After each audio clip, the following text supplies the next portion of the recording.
Jumping right into part 2, let's create a new folder called input.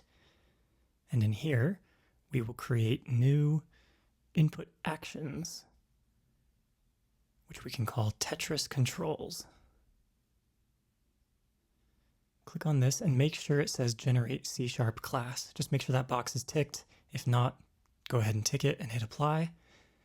Now we're going to create 3 new scripts in here. So we'll go to create, and we'll make one called Game Manager, Tetramino, and Tetramino Spawner. Now let's make an empty game object. We'll call that Spawner. Another empty game object, which we will call Preview Spawn Point. And one more empty game object, which we'll call Game Manager. Now let's connect these empty scripts up to these objects. So our Tetramino Spawner to the Spawner game object, and our Game Manager script onto the Game Manager. Now go to each of our Tetramino blocks and make sure they all have the Tetramino script attached to them. And let's go to our preview spawn point, and we're going to set the position to be 16 on the X and 7 on the Y. That should end up right around there below the preview bubble we made before. Now open up the Tetris controls here. I've already created a new map that I've called Gameplay, and 4 different actions that I've called Move, Soft Drop, Rotate, and Pause. I've already set this up, but I'm just going to show you here how I did it. I've got 3 different 2D vectors as bindings so that you can use the keyboard with the left and right arrows, or you can use A and D, or you can use the directional buttons on a gamepad. As you can see on the right, you just set the action type to value, the control type to vector 2, and then you just right click it and choose add binding, and then you can set things up to make those buttons trigger the various actions. So for soft drop, I'm using the down arrow or the S button or the down directional button on the gamepad, and so on and so forth. Let's open up our Tetramino spawner. I'm going to make a header called in-game spawn settings. So this is where we're going to drag in all of our Tetraminos. So we'll make a public game object array called Tetramino prefabs. Next, we need to have a reference to that preview spawn point that we created inside the scene. Then we'll create a private int called next index. This is going to be used for our process to determine what our preview image should be. So let's make a start method. We'll say next index equals random.range 0 Tetramino prefabs.length. So that's going to create a random number within the range of however many Tetramino prefabs you have. It should be 7, but by doing it this way, it makes it so that no matter how many prefabs you end up creating and dragging and dropping in there, this will always go up to that number and no more. Then we'll create a new public method called spawn new Tetramino. We'll say vector3 spawn position equals new vector3 5190. That positioning, that new vector3 of 5190 is just the center of the grid and up at the top. So the block will always spawn at the top middle.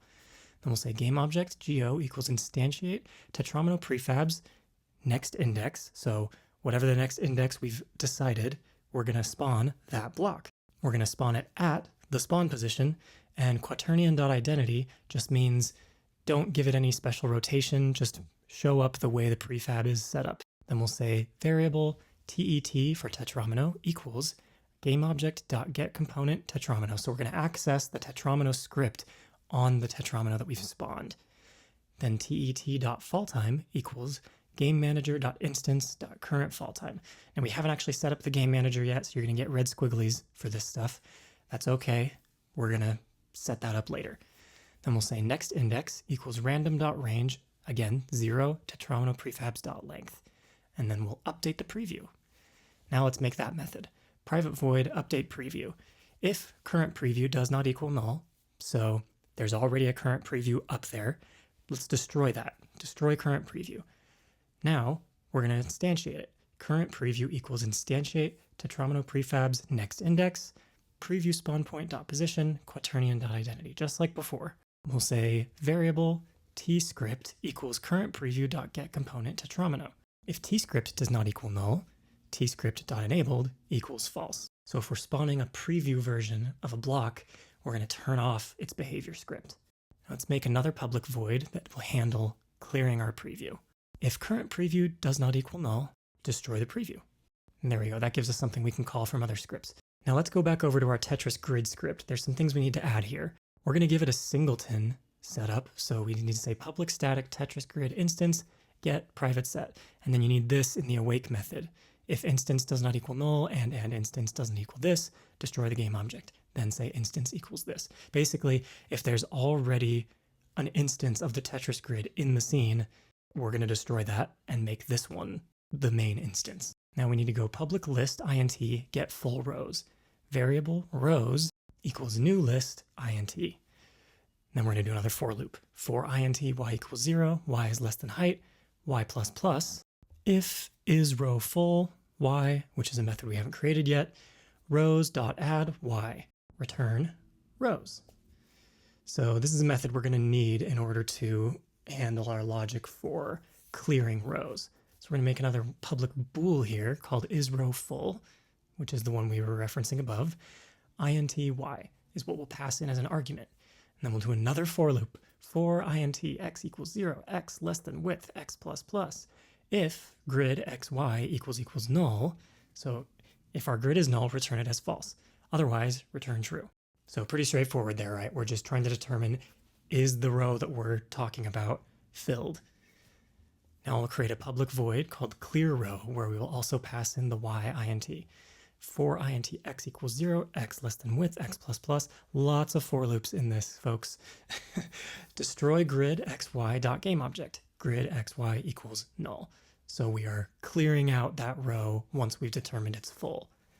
Now we'll say we need to move everything down, so we are going to create a public method called moveRowDown. We'll pass in the y int again, and we'll pass in another int here for the amount.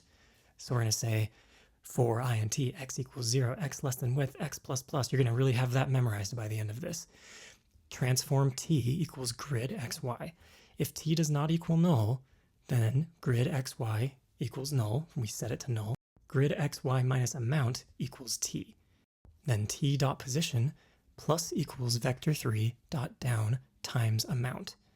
Make sure that t is lowercase. So again, what we're doing here is, you know Tetris. This is going to be really easy to visualize.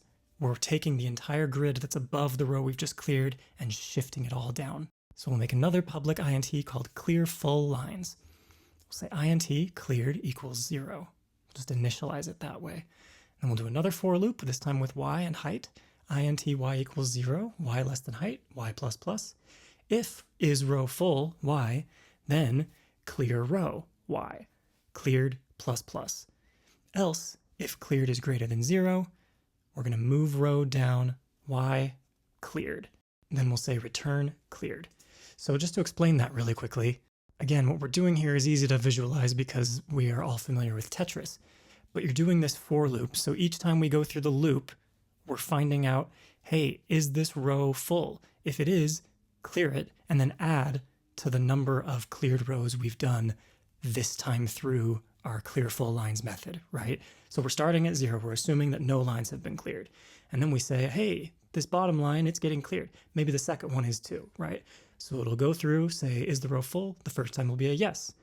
If it goes through again and it's yes again, we go through, we clear that. So if we go through now and 2 of them have been full and now the third one is saying, hey, it's not full, we're going to skip the clear row and cleared plus plus and go down. If our cleared amount is greater than 0, which it is, it should be at 2, then that's how much we're going to move our rows down.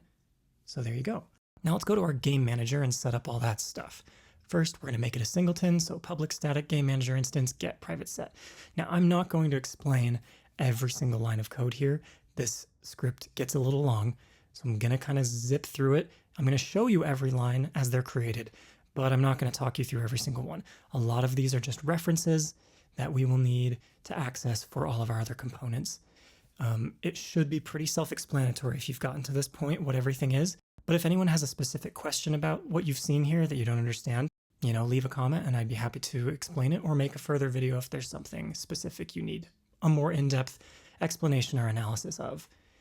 But I'm doing my best to zip through the parts that are pretty straightforward and self-explanatory and take more time explaining things where it's actual game logic or maybe slightly more intermediate level things that would require more explanation for people who are beginners. Now you're going to see that I'm putting in a lot of audio related methods here. We're not actually going to do anything with those in this video. We're going to deal with all of that in part 3, but I don't want part 3 to have to be knee deep in the code. So we're writing all of that out now, but we will actually do it.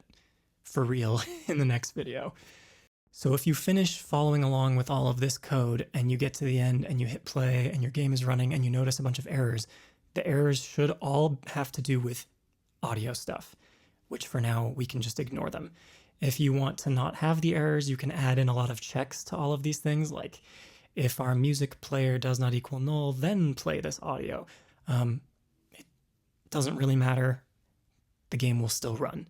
Into our Tetramino script, this is where all of the block behavior is really handled. We're going to create an enum for the piece types, I, J, L, O, S, T, and Z, right? And then we're going to have piece settings. Now this is important because you need to go into the editor after this script is completed and go to each of these blocks and make sure you've selected which piece it actually is. So on your I piece, you'll need to select piece type I, can rotate true. For the O piece, you'll select the O piece and then set can rotate to false because there's no need to rotate the O piece. It's a square. Now, I'm sure there's a better way to handle this. This is just how I figured it out and made it work. And look, a lot of times in programming, that's kind of the name of the game.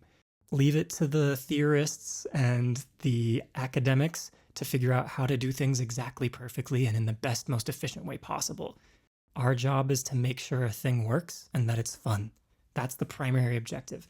If the code is clean and it looks nice and it's all done in the smartest, most efficient way, good for you.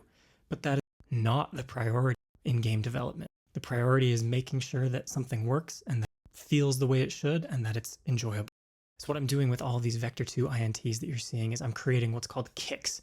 So in Tetris, when you move your block up against the wall and you rotate it, you want to make sure it doesn't rotate through the wall, right? But you still want to be able to rotate. If there's nothing around, I should feel that my block can rotate, that it's not stuck. Let's just say you take a J shape and you push it all the way up to the right side with its tall side up against the wall, flat against the wall, and then you rotate it. It's going to kick out as the long side becomes the bottom of it, right? We need that kind of behavior to happen for every single block. I'm sure there's a better way to do it, but I tinkered around with this a lot, and this was just a way that I did it that I found worked. If you know of a better way to handle this, please feel free to say so in the comments. This was something I kind of spent more time on than I expected to. But the thing is, I've played lots of Tetris, like most of you probably have, and I know how it's supposed to feel.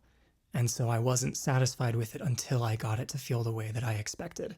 So again, we're just zipping through this because I'm not going to explain every single line to you, but you can see that a lot of what we're doing here is figuring out what the player intent is. Okay, the player's trying to rotate. Great. Now we need to take stock of our situation first. Where is our block? What blocks are around our block while we're trying to do something with it? If our current piece is sandwiched between two things where it shouldn't be able to rotate, what do? How do we handle that? How do we make sure it doesn't rotate in a way that's invalid? Things like that. I've also added in some debug logging, which I highly recommend you do all throughout your coding. Logging is very important to be able to figure out where in your execution flow things get stuck, and you can give yourself all kinds of information. So for example, I'm making this get invalid reason with block info, and everything inside there is just designed to give you information about what went wrong and why. Now let's go back into Unity, open up this game manager script, and you'll see it's completely empty. So we need to drag in all of these references we've made. We'll grab our score text, our line text, our level text. The game over text is actually a game object. I didn't really name that clearly. We're going to drag our high scores text in, our pause button text, and our start new game button. And I just dragged the wrong thing into it. Let me clear that out. I haven't actually made the game over object.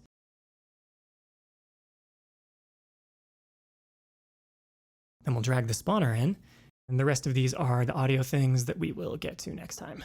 Now let's open the spawner script, and this is where we need to drag in all the prefabs. So first drag in the spawn point. I'm going to lock this screen here, drag in all these prefabs, unlock that now. Okay, and then let's check our Tetramino scripts. Make sure the piece type is set to the corresponding shape. Make sure can rotate is off for the O and on for everybody else. And that should do it. Let's make this game over object really quick. I'm just making an image, setting the position to 0, the width to 700, Y to 200. I just made kind of a dark gray UI sprite, set the text to all caps, game over, set it to 72, made it red. Nothing too fancy, but it'll pop up in the middle, hopefully, when we lose. and we drag that into our game manager script. Okay, let's test it out. We're gonna hit start new game and voila. Now again, you're seeing errors at the bottom. That all has to do with audio stuff. So let's test all of the different functionality we've put in here. So I need to clear some lines. I am getting points, you can see, just from placing a block. That's good, I want that. And boom, 2 lines cleared. Score is going up.